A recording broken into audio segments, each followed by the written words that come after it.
우리 하나님 은혜가 온 성도들에게 함께하기를 원합니다. 아멘. 하나님께서 자기 백성들을 이제 바벨론 포로에서 회복할 것에 대해서 지금 이사야를 통해서 미리 200년 전에 예언을 하고 계십니다. 그래서 하나님께서 하실 그 모든 일들은 하나님께서 그 모든 것들을 보여주시고자 하는 의도와 목적이 있는데, 마지막 우리가 읽은 19절 말씀을 보면 나는 감추어진 곳과 캄캄한 땅에서 말하지 아니하였으며 야곱 자손에게 너희가 나를 혼돈 중에서 찾으라고 이르지 아니하였노라. 나 여호와는 의를 말하고 정직한 것을 알리느니라. 하나님은 의를 말하고 정직한 것, 올바른 것, 고든 것을 알려주시는 하나님이십니다. 하나님은 하나님의 모든 것을 알려주시는 하나님이세요. 근데 문제는 하나님을 모르는 사람이 너무나 많다는 것, 또는 하나님을 안다고 하면서도 아는 것 같이 살지 못하는 사람이 있다는 것, 이것이 이제 오늘 우리 시대의 문제이기도 합니다. 그래서 오늘 우리가 이 시간에 이사야를 통해 주셨던 이 예언의 말씀을 통해서 하나님은 하나님 자신이 어떤 분인가를 알려주셨는가, 그러면 나는 그 하나님을 제대로 알고 있는가, 그리고 그 하나님을 제대로 알리고 있는가, 오늘 우리가 이 부분들을 한번 살펴보고자 합니다. 그래서 오늘 자신을 알리신 하나님에 대해서 함께 생각하고자 합니다.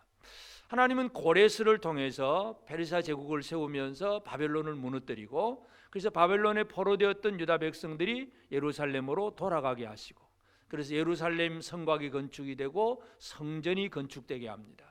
그 모든 과정 속에서 하나님은 어떤 하나님이심을 보여주시고 싶어 하는가, 근데 사람들은 하나님을 어떻게 알고 있느냐, 오늘 우리가 이것을 살펴보게 되는데, 첫째로 하나님은 무엇을 보여주시고자 하느냐 하면, 하나님은 모든 것을 지으신 창조주의 하나님, 권세의 하나님을 분명히 먼저 보여줍니다.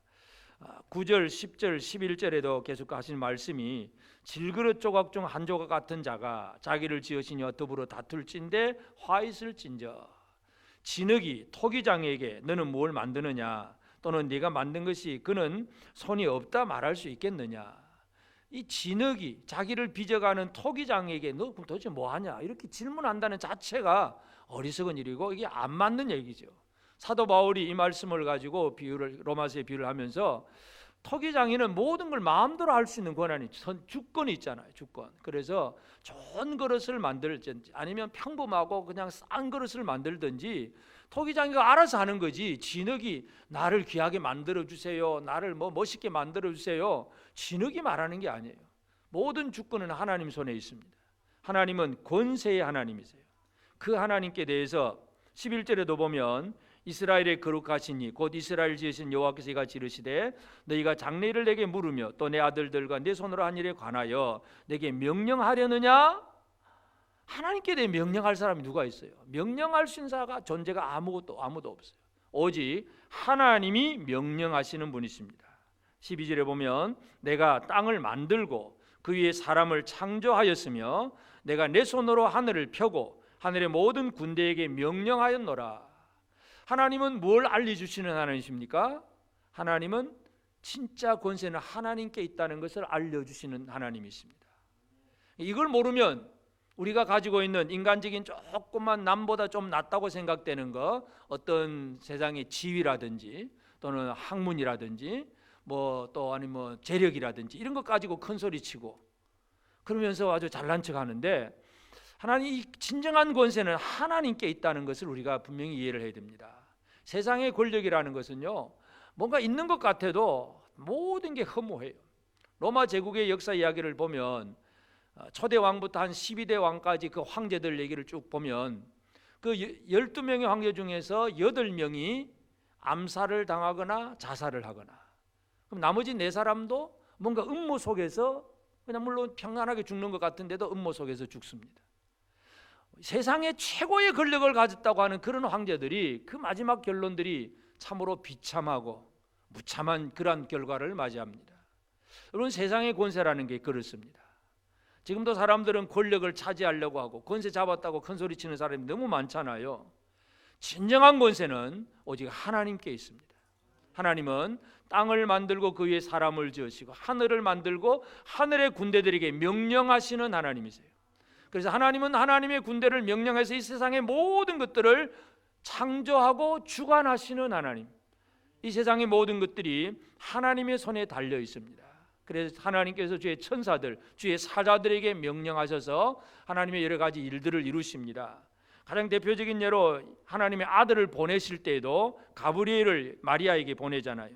누가복음 1장 26절에 보면 여섯째 달에 천사 가브리엘이 하나님의 보내심을 받아 갈릴리 나사렛이란 동네에 가서, 그러니까 가브리엘 천사가 가서 뭔가 하나님의 보내심을 받아가는 겁니다.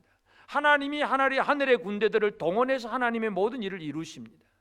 모든 권세는 하나님 손에 달려 있습니다. 우리가 앞부분에 계속 지금 하나님께서 말씀하시는 것 중에서 지금 우상 얘기들 많이 했잖아요. 이런 사람들이 나무를 가지고 잘 조각을 해가지고 아주 멋있는 사람 형상을 만들었습니다. 그리고 그럼 떨어져 나간 조각 가지고는 뭘 합니까? 불 때 가지고 뭐 난방으로 따뜻하다, 아니면 맛있는 요리 만들어 먹고, 똑같은 나무 가지고 한쪽 떨어진 부분 가지고는 그렇게 인간이 뭐 편리하고 좋게 만들고, 그리고는 이제 잘 조각된 그것 가지고 이게 우리 신이다 그러면서 복 주시옵소서 그 앞에 엎드려 경배를 하고, 그게 세상의 우상 숭배자들이잖아요. 그러니까 그 우상 숭배가, 그 우상이 무슨 권세가 있습니까? 우상은 아무 권세가 없잖아요. 도끼로 그냥 찍어버리면 찍히는 것이지 그 우상이 뭔가 일을 할 수 있거나 말을 할 수 있는 것이 아무것도 없습니다. 오직 모든 권세는 하나님께 달려 있다는 것. 그래서 하나님께서 자기 백성들에게 이사야를 통해서 강조하는 것은 모든 권세는 내게 있다. 하늘과 땅을 짓고 모든 명령하는 것도 내가 하는 것이다. 지금 그 얘기를 하고 계세요. 하나님은 이것을 알려주십니다. 이걸 제대로 알면, 그 권세에 있는 하나님을 제대로 안다면 권세자 앞에 우리가 어떻게 살아가야 되느냐를 좀 더 우리가 알 수 있습니다. 이 하나님을 모르면 내가 내 마음대로 살 수밖에 없어요. 진정한 권세를 가진 하나님을 아는 것이 중요합니다. 그러면서 이제 하나님은 모든 주권을 가지고 하신 일이 뭐겠어요? 13절에 보면 내가 공의로 그를 일으킨지라. 그를 일으켰다 그랬어요. 그가 누구냐 하면 우리가 지난주에 살펴보았던 고레스 얘기입니다. 그래서 그 세상의 왕도 일으키는 거예요. 고레스를 일으켜서 그의 모든 길을 곧게 하리니 그가 나의 성읍을 건축할 것이며 사로잡힌 내 백성을 값이나 가품이 없이 놓으리라. 고레스가 등장을 해서 이 고레스를 통해서 바벨론 제국이 무너지고 결국 유대 백성들이 예루살렘으로 돌아가게 하고 예루살렘 성곽이 짓고 성전이 지어지는 그런 일을 하게 하십니다. 여기서 우리는 하나님이 뭘 알려주시느냐 하는 걸 생각을 해야 되는데, 하나님이 알려주시고자 하는 것은 지금 이 유다 백성들이 나중에 이제 성전을 예루살렘으로 가서 성전을 회복할 때에 이건 우리가 한 거다, 결코 그 말을 할 수가 없잖아요. 그들이 뭐 독립운동 해가지고 바벨론에서 탈출해 온 것도 아니고, 어느 날 갑자기 살다 보니까 갑자기 고레스 왕이 등장해가지고 너희들은 고향으로 돌아가라, 그래서 돌아온 거예요. 우리가 뭐 노력한 게 아무것도 없어요. 그리고 고레스가 그들을 돌려보내면서 그냥 말만 하는 게 아니에요. 에스라 1장에 보면 1장 2절에 바사왕 고레스는 말하노니 하늘의 하나님 여호와께서 세상 모든 나라를 내게 주셨고 나에게 명령하사 유다 예루살렘의 성전을 건축하라 하셨나니. 고레스는 하나님의 명령으로 받은 거예요. 명령으로 받았으니까 유다 백성들이 예루살렘으로 돌아가서 성전 건축하도록 하고, 그러면서 이제 주변 사람들에게 다 이 성전 건축하도록 예물을 드려라. 그러니까 유다 백성들이 그냥 빈손으로 오는 게 아니에요. 많은 예물도 가지고 옵니다. 그러면서 성전을 다 건축할 수가 있습니다. 하나님께서 유다 백성들을 왜 돌려보내십니까? 성전을 건축하는 것. 이 성전 건축의 의미를 잘 이해하셔야 됩니다. 단순히 건물 하나 지으려고 그들을 돌려보내신 하나님이 아니세요.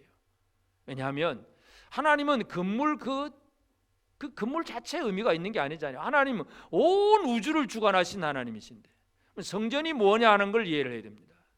하나님께서 모세에게 제일 처음에 성막을 지으라고 하셨을 때에 그 성막 안에 지성소에게 내가 여기 임하겠다고 얘기하세요. 내 이름을 여기 두겠다고 말씀을 하세요. 다시 말해서 성전은 하나님이 자기 백성들과 함께 하시고자 하는 그런 의미로 짓는 것이 바로 성전입니다. 다시 말해서 성전을, 예루살렘의 성전이 회복이 된다는 것은 내가 그 백성들 중에 함께 거하겠다고 하는 것을 겉으로 보여주는 것이 바로 성전 건축이에요. 바벨론에 있을 때도 하나님이 자기 백성들과 함께 하셨어요. 그런데 돌아와서 성전을 건축한다는 것은 그것을 분명하게 보여주는 사건이에요.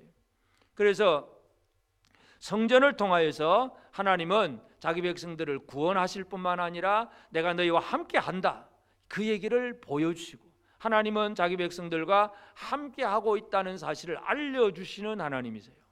하나님의 사랑, 하나님의 구원을 알려주시는 거예요. 그러니까 창조의 권세를 알려주실 뿐만 아니라 그들을 구원하셔서 그들과 함께 하시고 계시겠다는 그것을 알려주시는 분이 바로 하나님이십니다. 우리가 하나님을 믿노라 하면서 나를 지으신 하나님, 나를 구원하신 하나님, 이 하나님을 제대로 이해하고 아는 것이 가장 중요합니다.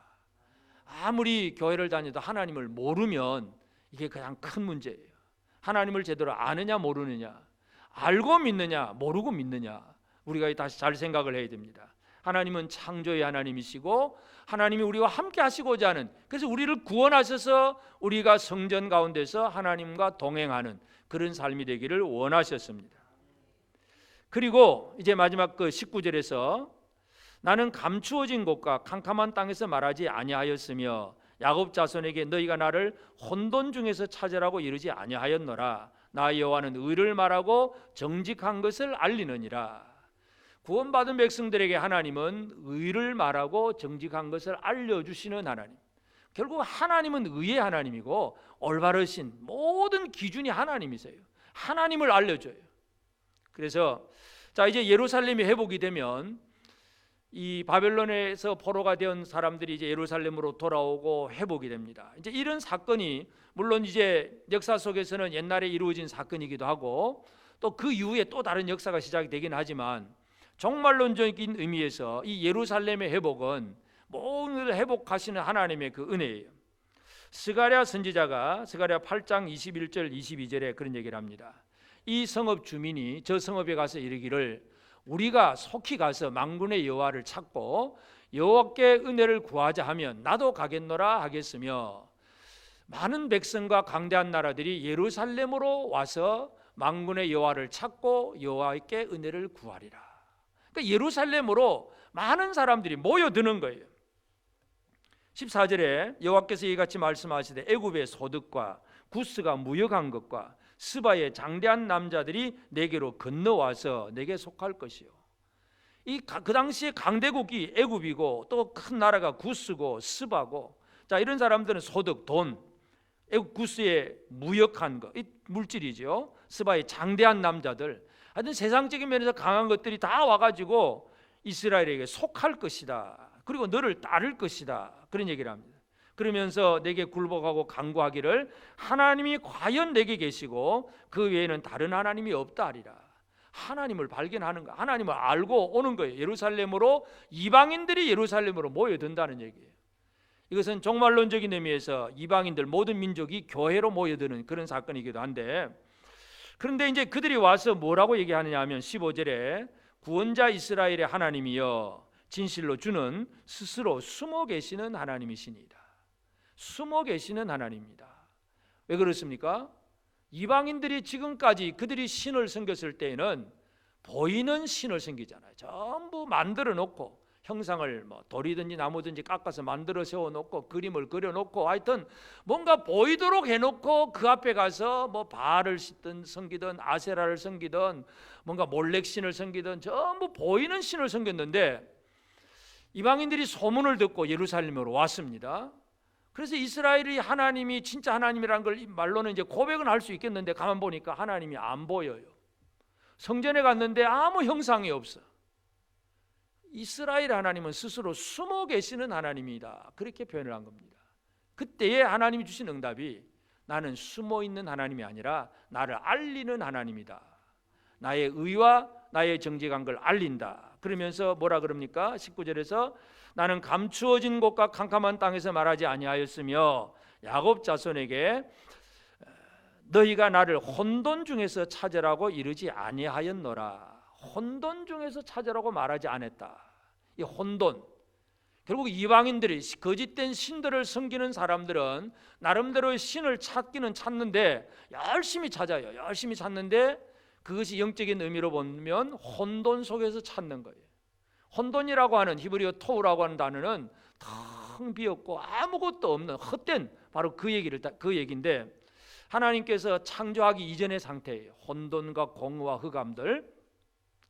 자, 이러한 것들 결국 혼돈 속에서 자기 신을 찾는데 하나님은 야곱에게 혼돈 속에서 나를 찾으라고 이르지 아니했다, 그런 얘기를 합니다. 혼돈 속에서 신을 찾는다는 게 뭔가를 잘 이해할 필요가 있습니다.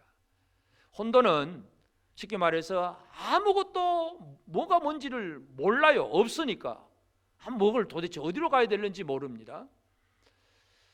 그러나 우리가 누군가를 찾을 때 알고 찾으려면 찾는 과정이 좀 힘들긴 해도 우리는 얼마든지 찾을 수가 있습니다. 예를 들어서 우리 지구 저 반대편에 우리 교회 한번 오셨던 최은길 선교사님, 파라과이 선교사님, 멀지요. 가려면 아주 시간이 많이 걸립니다. 그래도 그분을 찾아간다 그러면 얼마든지 갈 수 있습니다. 누가 어디에 어떻게 있는지, 그리고 가는 길은 어떻게 되는지 이건 다 알아보면 알 수가 있습니다. 그러면 시간이 걸리고 경비는 좀 많이 들긴 하겠지만 얼마든지 갈 수 있습니다. 찾을 수가 있습니다. 알고 찾는 거예요. 알고 찾는 건 얼마든지 갈 수 있어요. 그런데 바로 옆에 있는 사람이라 할지라도 이 사람이 누구인지 어떤 사람인지를 모르면 찾을 수가 없어요. 자, 요즘은 찾는 게 참 모든 사람들의 관심사입니다. 요즘은 우리나라 전체가 뭘 찾습니까? 어떤 사람을 찾아내려고 애를 쓰고 있습니까? 신종 코로나 바이러스 확진이 되는 그 속에 그 바이러스를 가진 사람, 그 사람을 찾아내야 되잖아요. 찾아내가지고 이 사람이 다른 사람하고 접촉을 못하도록 막아야 되잖아요. 그럼 어떻게 찾습니까? 여러분들이 찾을 수 있습니까? 우리는 그냥 뭐 기침을 많이 한다든지 뭐 열이 많이 난다든지 뭐 이제 이런 표정을 가지고, 근데 우리가 이웃 사람한테 다 물어볼 수도 없는 것이고 찾을 길이 없어. 바로 옆에 살아도 우리는 못 찾아요. 바로 아파트 앞집 뒷집 옆집 위 아래 위에 찾아도 있어도 우리는 못 찾아요. 어디 있는지 모르니까. 이 모르면서 찾아내려고 하는 건 혼돈이에요. 이제 그 중에서 이제 뭐 방역 체계를 가지고 온 체온을 재보고 막 여러 가지 이제 수단을 쓰기는 하겠지요. 근데 우리 보통 사람들 그 일이 안 되잖아요. 찾기는 찾는데 그게 혼돈입니다. 혼돈. 모르면서 찾으려고 하니까 이건 혼돈이라는 얘기죠. 그러니까 이 세상에 많은 사람들은 자기 나름대로 신을 찾고, 그래서 복 받으려고 신을 만들어 놓고 이런 형상 저런 형상 만들어 놓고 복 주시옵소서 열심히 부르짖긴 한데 도대체 그 신이 어디 있는 거예요? 갈멜산 꼭대기에 바알과 아세라 제상 850명이 아침부터 저녁까지 열심히 부르짖잖아요. 바알이여 열심히 부르짖는데 옆에 있는 엘리야가 놀립니다. 참 재밌는 얘기죠. 엘리야는 옆에서 야 바알이 출퇴했는가 보다. 좀 큰 소리 질러봐. 잠자는 것 같아. 좀 더 깨워봐. 아무리 해도 안 되잖아요. 신이 어딘지 알아야지. 없는 신을 어디서 찾아요? 그것이 혼돈이에요. 혼돈. 하나님은 야곱에게 혼돈에서 찾지 말라고 말씀해요. 왜 그렇습니까? 하나님은 분명히 살아계시고 말씀하시고 알려주시는 하나님이기 때문에 제대로 찾으라, 이거 제대로. 하나님은 그래서 하나님이 보여주시는 것이 의와 정직을 보여주시는 거예요. 하나님은 살아계신 하나님이에요. 그래서 온 세상을 창조하신 하나님, 그 백성을 구원하시는 하나님, 그리고 그 백성들이 어떻게 살아가야 되는지 하나님을 보여주십니다. 어떤 형태가 아니라 하나님의 의로우심, 하나님의 올바름, 정직함이 뭔가를 보여주십니다. 그것이 하나님을 찾는 것입니다. 여러분은 하나님을 찾으셨습니까? 하나님을 알고 계십니까? 하나님은 하나님 자신을 알려주시기를 원하시는데 분명한 것은 하나님을 잘 모르는 사람이 있고, 또는 안다고 하면서도 하나님을 아는 자로서 살지 못하는 삶, 이것이 또 우리의 문제이기도 합니다. 그래서 하나님은 하나님 자신을 알려주는 데 있어서 하나님을 알리는데 가장 완벽한 그 누군가가 하나님을 알려주는 것은 바로 그 하나님의 아들 예수 그리스도, 예수를 통해서 우리는 하나님을 제대로 알 수가 있습니다. 하나님은 어떤 분인가? 예수를 통해서 압니다. 예수님이 이 땅에 오셔서 하나님 아버지를 보여주신 것 중에서 제일 첫 번째, 예수님이 이제 십자가를 지시기 전에 겟세마네 동산에서 기도를 하고 사람들에게 체포를 당합니다. 가룟 유다가 배신을 해서 무리를 끌고 오니까 그에게 이제 잡히는데 베드로가 막 놀래가지고 금을 휘둘러서 그 대제사장의 종의 그 오른편 귀를 잘라버리는데 그 귀까지도 예수님 치유를 해주시면서 그런 얘기를 합니다. 마태복음 26장 53절에 보면 너는 내가 내 아버지께 구하여 지금 12군단 더 되는 천사를 보내시게 할 수 없는 줄로 아느냐? 나는 지금이라도 아버지께 말만 하면, 사인만 보내면 하나님은 그 로마의 12군단 더 되는 엄청난 군대를 보내서 나를 보호해 주실 수 있다. 나는 이런 권세를 가지고 있다, 그 얘기예요. 그런데 주님은 어떻게 하세요? 그 권세를 사용하지 않으시는 거예요.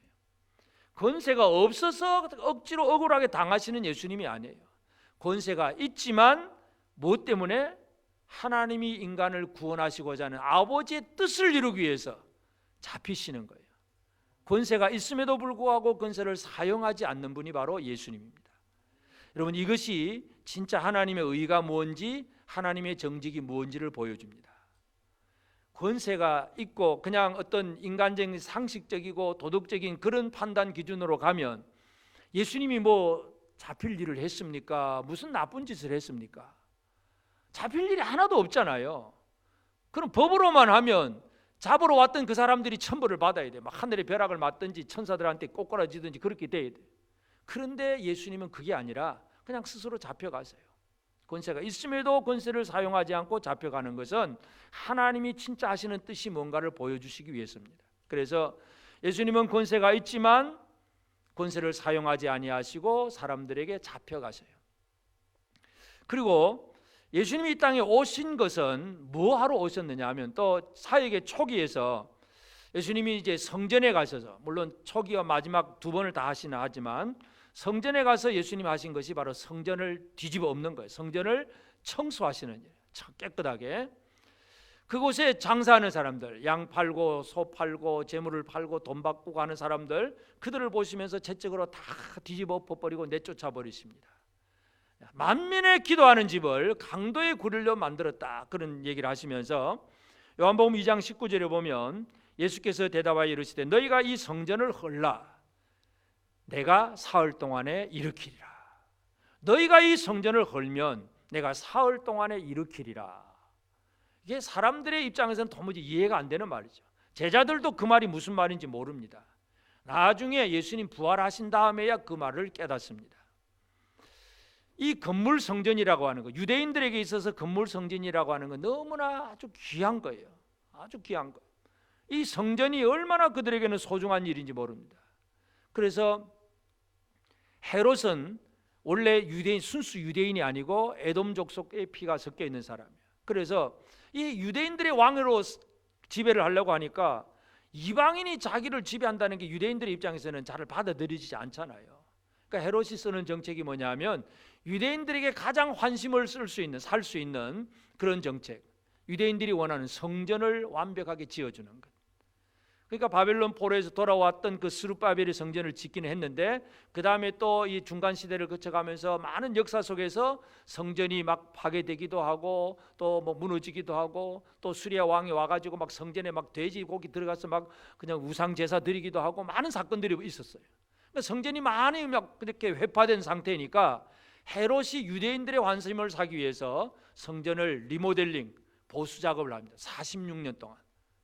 그러니 유대인들의 입장에서는 얼마나 좋겠어요. 비록 헤롯이 우리 민족은 아니지만 그래도 우리 성전, 우리 힘으로는 할 수가 없는데 자기 왕이 성전 번듯하게 잘 지어주니까 얼마나 좋은지 몰라. 근데 예수님이 딱 그곳에 나타나셔서 너희가 이것을 헐어라. 그러면 내가 사흘 안에 일으키리라. 사흘 동안 일으키겠다. 결국 이 말씀이 뭐냐면 내가 성전이다. 이게 성전이 아니고, 이 건물이 성전이 아니고 내가 성전이다. 내가 아버지 하나님의 이름을 가지고 이 땅에 오셨고 내가 이곳에 있는 것이 너희들과 함께하는 것, 아버지가 함께하는 것이다. 성전은 예수 그리스도가 성전이에요. 지금도 건물 성전, 제3정 성전 지으려고 하는 사람도 있긴 하지만 예수 그리스도가 진정한 성전이에요. 예수님이 성전이에요. 예수님이 자기 백성들과 함께 하시는 거예요. 마태복음 1장에서 예수 이름을 아들을 낳으리니 예수라 하라 해놓고 그 다음에 이사야가 예언했던 그 말 임마누엘 얘기를 하잖아요. 마태복음 1장 23절에 보라 처녀가 잉태하여 아들을 낳을 것이요 그 이름은 임마누엘이라 하리라 하셨으니, 이를 번역한즉 하나님이 우리와 함께 계시다. 하나님이 우리와 함께 계시다. 이게 성전이에요. 임마누엘이 성전이에요. 예수가 성전이고 예수가 임마누엘이에요. 그러니 하나님께서 지금 이사야를 통해서 바벨론에서 회복될 성전 얘기를 하시지만 진짜 성전은 하나님의 아들 예수 그리스도를 통해서 완성이 되는 것입니다. 건물 지어봐야 세월 지나가면 무너집니다. 사건이 터지면 또 무너집니다. 그리고 예수님 이후에 또 이 성전도 예수님 예언한 그대로 돌 위에 돌 하나 남지 않고 로마의 공격으로 다 무너집니다. 건물은 그렇습니다. 진짜 성전이 뭔가를 이해해야 됩니다. 하나님께서 자기 백성들과 함께 하시겠다고 하는 그 의도, 그것은 건물이 아니라 하나님이 보내신 자 아들 예수 그리스도를 통해서 이루어지는 일들입니다. 그리고 이 예수님께서 결국 이 땅에 오셔서 하신 일이 뭐냐면 전부 하나님을 드러내는 거잖아요. 6월절 마지막 만찬 자리에서 제자 빌립이 하나님을 좀 보여달라고 합니다. 하나님 보여달라고 하니까 예수님이 빌립에게 이런 얘기를 합니다. 요한복음 14장 9절에 예수께서 이르시되 빌립아 내가 이렇게 오래 너희와 함께 있으되 네가 나를 알지 못하느냐. 나를 본 자는 아버지를 보았거늘 어찌하여 아버지를 보이라 하느냐. 나를 본 자는 아버지를 보았는데 왜 보여달라고 그러냐. 결국 하나님 아버지는 겉으로 보이는 어떤 형상, 그런 사람의 모습이 아니란 얘기예요. 그 다음에 구절이 뭐냐 하면 나의 말과 일, 내 입에서 했던 가르침의 말, 이루었던 일들, 그것이 하나님을 보여주는 것이다. 하나님의 말씀, 그리고 예수께서 하셨던 그 들려주신 말씀과 이루셨던 모든 일들이 하나님이 누구신가를 보여주는 일이다. 그게 예수님이 보여주신 거예요. 예수님은 이 땅에 오셔서 하나님을 알려주시는데 하나님이 어떤 분인가를 정확하게 알려주셨어요. 그것이 이제 복음서 전체 다 내용이기 때문에 우리가 이 시간 다 얘기를 할 수는 없지만 한마디로 예수님이 이 땅에서 열심히 보여주신 것이 뭐예요? 하나님 아버지의 사랑을 보여주신 거예요. 구원을 보여주신 거예요. 하나님의 의로우심을 보여주신 거예요. 예를 들어서 그 현장에서 간음하다가 잡힌 여인이 왔을 때에 사람들은 어쩔까요 하고 예수를 시험을 하는데 예수님 결론이 뭐예요? 그 여자에게 뭐라 그럽니까? 나도 너를 정죄하지 않는다. 다시는 죄를 범하지 마라. 돌을 안 던져요. 예수님은 율법을 가지고 돌을 던져야 되는데 안 그래요. 또 용서하고 또 사랑하고 또 포용하고, 이게 하나님을 보이는 거예요. 그것이 의로움이에요. 그것이 정직함이에요. 올바름이에요. 그냥 법을 가지고 너는 이게 틀리고 너는 이게 맞고 계속 법으로만 하는 것은 물론 맞는 말이긴 하지만 사람을 살리는 것이 하나님의 뜻입니다. 예수 그리스도가 이 땅에서 보여주신 것이 바로 그거예요. 하나님은 바로 이런 분이다. 하나님은 사랑이시다. 하나님은 사랑이시다. 그래서 십자가에 달려 돌아가시잖아요. 오늘 우리는 예수께서 이 땅 위에서 열심히 하신 일이 뭐냐? 한 가지가 하나님을 보여주시고 하나님을 알려주신 거예요. 다시 말해서 예수를 통하여서 우리는 하나님을 아는 자가 된 것입니다. 예수를 통하여 하나님은 숨어 계신 하나님이 아니라 드러나신 하나님, 알려주신 하나님이 되는 것입니다. 우리가 예수를 제대로 안다면, 예수님의 말씀을 듣고 예수께서 하셨던 일들을 안다면 이 일들을 통해서 우리는 하나님이 누구신가를 정확하게 알 수가 있습니다. 하나님을 알게 되기를 바랍니다. 하나님을 안다는 것, 하나님이 뭔가를 알려주시는데 이건 뭐 모른 척하고 산다는 건 하나님을 완전히 무시하는 생활입니다. 하나님이 자신을 드러내시고 알려주셨을 때에 알려주는 걸 알려고 애를 쓰는 그런 우리가 되어져야 됩니다. 그리고 이제 우리는 하나님을 아는 자로서 우리가 어떻게 살아가야 되느냐 하는 그 문제가 우리에게 남아 있습니다. 첫째는 권세 있는 하나님, 창조와 구속과 모든 일을 이루시는 권세자 하나님 앞에 우리는 복종을 할 수 있어야 되고, 또는 그 권세 있는 하나님을 사람들에게 알려주는 일도 이제 이건 우리의 사명이기도 합니다. 사람들은 그저 인권, 사람의 권리, 사람의 어떤 뭔가를 자꾸 확보하고 사람의 권리에 대해서 많은 얘기를 하지만 물론 사람에게 있어서 언어적 인권이 중요하긴 합니다. 그러나 모든 권세 중에 최고의 권세는 하나님입니다. 하나님의 권세 아래 제대로 복종할 수 있어야 됩니다. 다윗이 물론 고난의 과정을 겪긴 하지만 마지막에는 이스라엘의 가장 위대한 왕이 됩니다. 다윗이 이스라엘 나라를 가장 강한 나라로 만듭니다. 그런 다윗이 시편 110편 1절에 보면 여호와께서 내 주에게 말씀하시기를 내가 내 왼수들로 내 발판이 되게 하기까지 너는 내 오른쪽에 앉아 있으라 하셨도다. 이 다윗이 뭐라 그럽니까? 여호와께서 내 주에게, 내 주인님에게 말씀하기를. 그러니까 다윗은 왕인데 말씀하시는 하나님이 계시고 자기를 다스리시는 주님이 계신다고 고백을 하고 있는 거예요. 내가 왕이다 그러면 내가 최고인 거잖아요. 나 위에 아무도 없어요. 내 마음대로 다 해야 돼. 이게 왕의 권세, 세상 사람 왕의 권세. 그런데 다윗은 정확하게 알고 있습니다. 하나님이 말씀하시고 하나님이 나를 다스릴 주님을 세워놓으셨다. 그분이 메시아 예수 그리스도이기도 합니다. 오늘 우리는 이 권세를 안다면 그 주님을 제대로 인정할 수 있어야 되고 그 주를 제대로 드러낼 수 있어야 됩니다. 하나님의 아들이 이 땅 위에서 아버지의 권세를 드러내기 위해서 뭘 하신 거예요? 자기의 권세를 사용을 안 하신 거예요. 마음 놓고 천사를 동원할 수 있지만 그 권세를 포기하고 아버지 원대로 되기를 원하나이다. 이게 아들이 하신 일이에요. 이게 하나님께 복종하는 생활입니다. 오늘 우리는 우리가 뭔가 좀 할 수 있는 것이 있는 것 같을지라도 그것 가지고 큰 소리 치지 말고 온전히 하나님 앞에 순종하게 되기를 바랍니다. 하나님 뭐라고 말씀하시는지 권세 있는 하나님 앞에 순종하는 것이 창조주 하나님, 땅과 하늘을 만드신 하나님이기 때문에 그 말씀 안에 살아가는 것이 진짜 복입니다. 내 마음대로 살다가 까불어 봐야 얼마 못 갑니다. 하나님의 뜻대로 그 말씀에 순종하는 것이 진정한 복된 생활이라는 거 기억하시길 바랍니다. 권세 있는 하나님께 복종하고 그 하나님을 모든 우리 주변의 사람들에게 알려주는 역할, 이것이 우리에게 중요합니다.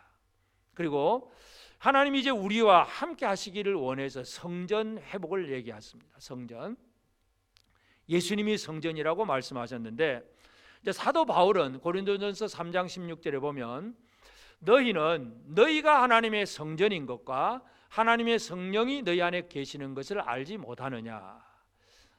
바울이 고린도 교회를 향해서 그런 얘기를 합니다. 이제는 성전이 어디에 있느냐를 얘기합니다. 성전이 어디에 있다고요? 믿는 자들 속에 있는 것이 속 사람이 성전입니다. 너희가 하나님의 성전인 것과 하나님의 성령이 너희 안에 계시는 것을 알지 못하느냐.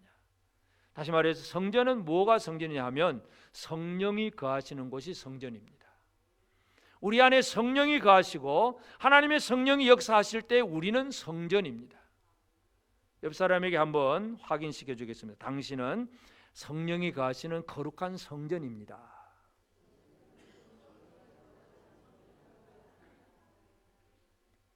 여러분, 성전된 삶은 많은 책임입니다. 책임. 아까도 말씀드렸지만 솔로몬의 성전은 바벨론에 의해서 무너졌습니다. 스룹바벨의 성전도 많이 파괴되고 그래서 또 결국은 또 헤롯이 또 이렇게 또 보수를 하기는 했습니다. 그러나 로마에 의해서 또 파괴됩니다. 왜 하나님이 그 이름을 둔 성전을 지었으면 그 성전이 영원토록 보존하게 하셔야 되는데 왜 파괴되도록 내버려 두십니까? 성전에 문제가 있기 때문에 그렇습니다. 성전의 거룩함을 잃어버렸기 때문에 그렇습니다. 성전이 성전답지 않기 때문에 그런 거예요. 우리가 성전입니다. 우리가 거룩함을 유지하지 못하고 우리가 하나님의 말씀 안에 제대로 살지 못하고 악한 생각, 더러움, 누추함, 음란한 거, 이 엉뚱한 것들이 우리 속에 가득 차 있으면 성령이 떠나시죠. 그러면 성전 파괴예요. 성전이 파멸입니다. 여러분, 거룩한 성전을 잘 유지하고 계십니까? 여러분, 성전입니다. 거룩함을 유지하고 살아가야 돼요. 거룩함, 깨끗함을 유지하고 살아가야 돼요. 깨끗하게 한다는 게 그렇게 쉬운 게 아니죠. 쉬우면 대충 해도 얼마나 좋겠어요. 한번 깨끗하게 해야 하나님이 우리 안에, 성령이 우리 안에 거하시잖아요. 여러분, 예를 들어 누군가 소중한 손님이 여러분을 방문하면 이제 온다고 하면 제일 먼저 하는 일이 뭡니까? 청소죠. 청소. 하나님 여러분 마음에 오신다고 하면 뭐 해야 됩니까? 청소해야지. 대청소해야지. 내 안에 있는 악하고 더러운 생각들, 탐심들, 뭔가 이 불의한 것들을 빨리 없애버리는, 이거 대청소해야 되잖아요. 이제 걱정입니다. 저는 이제 봄 대신방을 하긴 해야 되는데 신방을 아주 기쁨으로 받아들이는 가정은 또 있기는 하지만 어떻게 하든지 피해가는 가정도 있어요. 물론 분주하고 바빠서 그렇게도 하긴 하겠지만 가만 보니까 또 이 청소가 부담인 분들도 꽤 있는 것 같아요. 한번 오면 또 대청소해야 되니까. 여러분, 예수를 모시고 하나님을 모시는 것은 우리 성전인데 대청소를 해야 됩니다. 거룩함을 유지하는 생활, 늘 말씀 가운데서 우리의 삶을 거룩하게 유지해야 이 성전이 성전다운 생활을 살아갈 수 있습니다. 에베소서 2장 22절에도 보면 너희도 성령 안에서 하나님이 거하실 처소가 되기 위하여 그리스도 예수 안에서 함께 지어져 가느니라.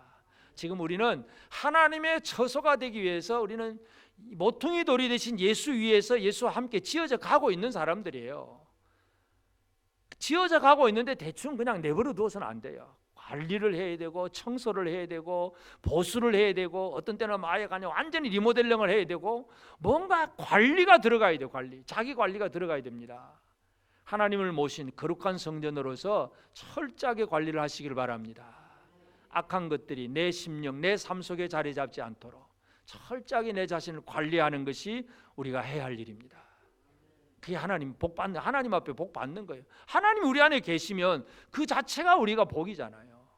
하나님을 함께 모시는 그런 삶을 살면서 이제 또 우리는 하나님이 보여주시는 것, 알려주시는 것, 야곱 자손에게 혼돈 가운데서 찾지 말라 그랬어요. 혼돈, 빛 가운데서 우리는 하나님을 찾아야 돼요. 하나님의 의와 정직이 무엇인지 빛 가운데 살아가야 됩니다. 그래서 아까 말씀드린 데서대로 혼돈이라고 하는 것은 뭐가 뭔지도 모르면서 열심히만 찾는 거예요. 바알의 제사장들이 하루 종일 열심히 기도했잖아요. 얼마나 열심히 했습니까? 여러분 그렇게 열심히 할 수 있습니까? 아침부터 저녁까지 종일토록 부르짖고 막 옷을 찢어가면서 몸에 상처를 피를 내가면서 바알이여 복 주시옵소서 하루 종일 할 수 있겠습니까? 전 못할 것 같아요.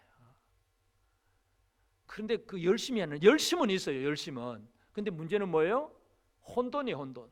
바알이 어디 있는지, 바알이 어떤 신인지 그냥 사람이 생각해 놓은 거지 진짜 아무것도 없는 거잖아요. 혼돈 속에서는 아무리 열심히 부르짖어도 의미가 없는 거예요. 엘리야가 어떻게 합니까?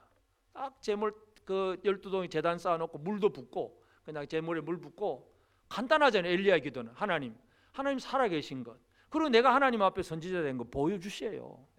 바로 하늘에서 불이 떨어지잖아요. 이게 혼돈이 아니라 빛 가운데서 하나님 찾는 거예요. 그런 거예요. 하나님을 제대로 알고 하나님 앞에 예배하고 하나님을 제대로 알고 하나님 앞에 기도할 수 있어야 됩니다. 이게 가장 중요합니다. 하나님 모르면서 남들이 옆에서 기도하니까 덩달아서 쭉 그래봐야 아무 의미가 없습니다. 진짜 하나님을 제대로 알고 하나님 앞에 기도하는 그런 우리 삶이 되어져야 됩니다. 그러려면 우리에게 빛이 비춰져요. 빛이 없으면 어둠 속에서는 뭐가 뭔지 모르잖아요. 요한복음 1장 4절에 보면 그 안에 생명이 있었으니 이 생명은 사람들의 빛이라. 그 안에 그가 누구냐면 바로 1장 1절에 태초에 말씀이 계시니라. 그 로고스 말씀이 곧 하나님이세요. 예수 그리스도예요. 예수 그리스도 안에 생명이 있었으니 그 생명이 우리에게 다가오면 우리에게는 빛이 되는 거예요. 예수가 우리 안에 들어오면 우리는 빛 가운데 사는 사람이 되는 것입니다. 11절에서 자기 백성 중에 왔는데 유대인들은 어떻게 합니까? 영접을 안 합니다. 빛이 비추어져도 영접을 안 하면 영원히 가장 흑암 속에 있는 거예요. 혼돈 속에 있는 거예요.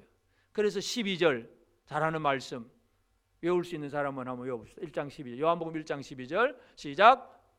영접하는 자 곧 그 이름을 믿는 자들에게는 하나님의 자녀가 되는 권세를 주셨으니. 영접, 예수 그리스도 안에 생명이 있는데 이 생명을 받아들이는 게 영접이에요. 여러분 이 생명을 여러분 받아들이시기를 바랍니다. 그러면 빛이에요. 빛. 예수가 들어오면 빛이고 빛이 되다 보니까 하나님이 이런 분이구나, 하나님의 의가 이런 것이고 하나님의 사랑이 이런 것이구나 하는 것을 정확하게 알 수가 있습니다. 그러면 우리는 빛 가운데 사는 거예요. 하나님은 바로 그것을 원하십니다. 예수 그리스도가 우리에게 진정한 빛이 되십니다.